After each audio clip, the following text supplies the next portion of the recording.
Continuamos con su programa Tirando Duro y seguimos tirando duros. Ahora me acompaña Máximo Zapata, esa estrella que nos da luz. Buen día, Máximo. Buenas tardes ya. Sí, ya, buenas tardes. Gracias, Rubén. Mira, hay un tema que comienza a preocupar a nivel internacional. Y es que en el fin de semana pasado, la Reserva Federal de Estados Unidos acaba de aumentar la tasa de interés. Y al aumentar la tasa de interés, supone que en República Dominicana las tasas de intereses deben seguir subiendo. Esto así porque, según algunos especialistas que han publicado en periódicos norteamericanos, resulta, y viene a ser el caso, que 2.000 bancos norteamericanos, o sea, casi un 50% de los bancos norteamericanos están en una inestabilidad económica que pudiesen ir a la quiebra. Ya han quebrado algunos, el último que quebró fue el First Bank, el First Republic y el Deutsche Bank, que es de Alemania. Pero hay 2.000 bancos en riesgo. ¿Qué supone esto? Que una corrida podría llevarse 2.000 entidades bancarias a nivel de Estados Unidos.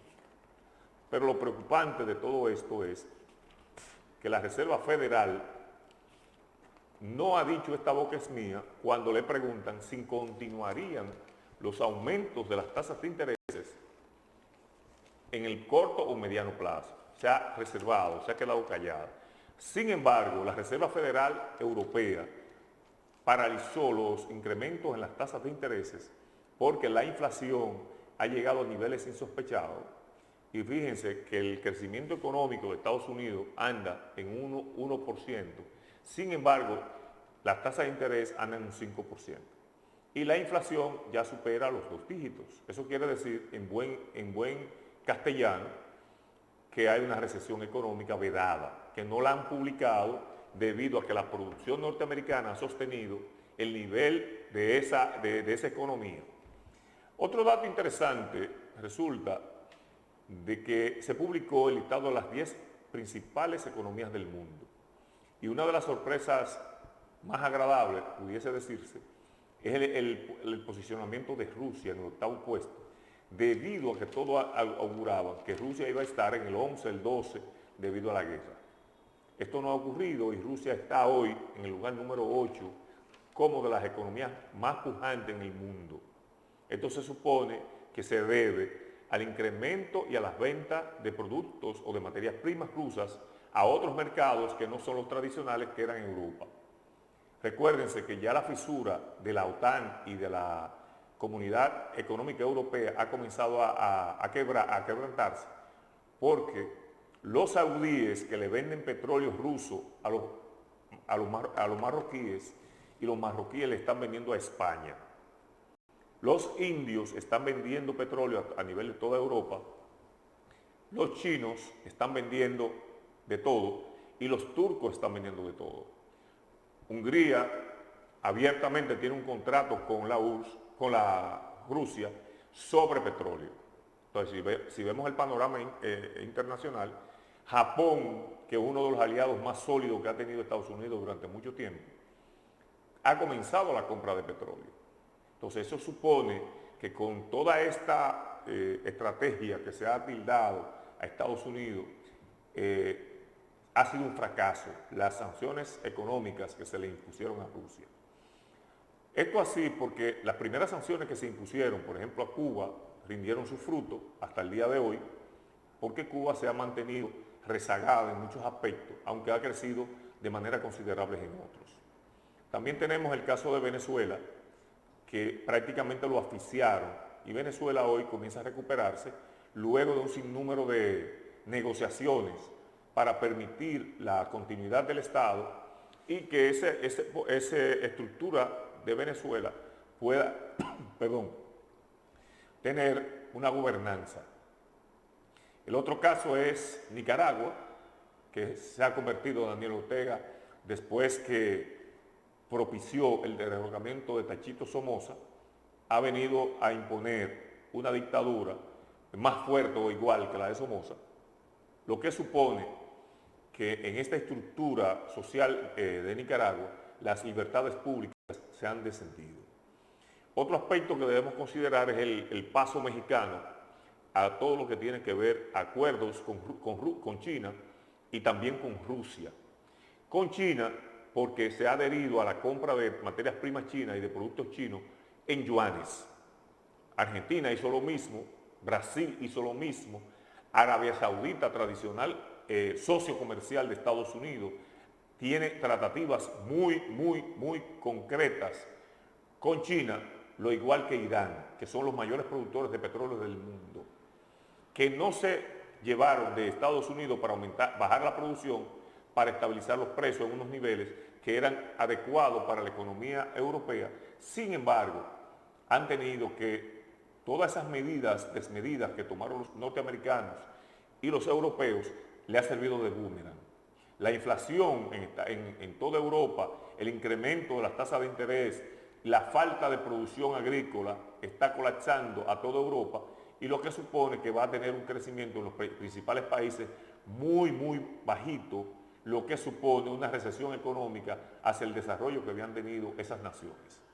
En otro orden de ideas, también tenemos el caso de que en el mercado internacional los chinos, los indios, los brasileños, los sudafricanos, los saudíes, los iraníes y los rusos han comenzado a comprar de manera desmedida todo el oro que pueda aparecer en el mercado.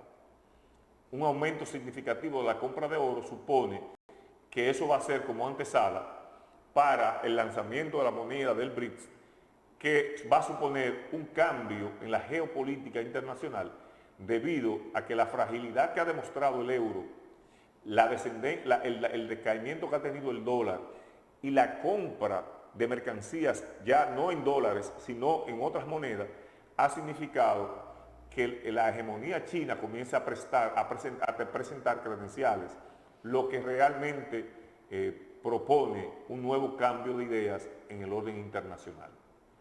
Así es, así es. ¿Y qué tú dices del ataque a Rusia por parte de Ucrania con unos drones ahí? Mira, he visto los videos del ataque con drones al Kremlin, que es donde está la residencia del presidente ruso. Lo que pasa es lo siguiente: Ucrania se ha desatado una ola especulativa o de venta de todo el material bélico que le han venido supliendo. Muchos generales, muchos comandantes están vendiendo a terceros esos implementos militares. Número uno. Número dos, la corrupción rampante que existe en Ucrania es de unos niveles desbordantes. Pero también hay dos elementos importantes. Uno es la captura en Azov de túneles de hasta 5 kilómetros de largo en las plantas de Azov, que eran las plantas de construcción de misiles, donde le capturaron todo el arsenal de Ucrania en esa zona del mundo. Lo que supone que Ucrania va a tener una falta de municiones y de desarrollo estratégico de muchas de esas municiones para seguir peleando la guerra. Otro aspecto que se ha destacado es que Rusia ha destruido mucho del material bélico que le envía la OTAN, se lo ha ido destruyendo antes de que lleguen a las zonas de combate. Entonces, ahora mismo la menguada voluntad que tenían los ucranianos ha dado paso a que muchos ucranianos comiencen a rendirse ante las tropas rusas, y el grupo Wagner, que es el que ha llevado la cabeza en la ofensiva rusa, que son mercenarios contratados, pero que pertenecen en cierta medida, son un ejército particular que pertenece al gobierno ruso. Son exmilitares, todos de operaciones especiales de Rusia y de otros países que están peleando esa guerra. Pero por el lado de Ucrania también hay especialistas canadienses, ingleses, polacos, norteamericanos, alemanes, que están peleando la guerra también como contratistas independientes. O sea, mercenarios. mercenarios. Esa es la palabra. Entonces, fíjense que con toda esta contraofensiva, con esta ofensiva rusa de los últimos días y el uso de unas bombas planeadoras, ha posibilitado que Rusia tenga una preponderancia en el campo de batalla que le ha servido manejar con precisión el armamento. Es tan así que el GPS ruso que está usando Rusia es eminentemente preciso al momento de mandar esas bombas planeadoras, porque la disparan a 70 a 100 kilómetros de distancia y cuando llegan al campo de batalla son realmente indestructibles, porque los avances tecnológicos de los Patriots norteamericanos no han dado pie con bola con ese armamento, porque las velocidades que desarrollan superan 2 y 3 veces la velocidad del sonido y muchas veces tienen 10 veces la velocidad del sonido, lo que supone un peligro real para las defensas ucranianas en esta guerra.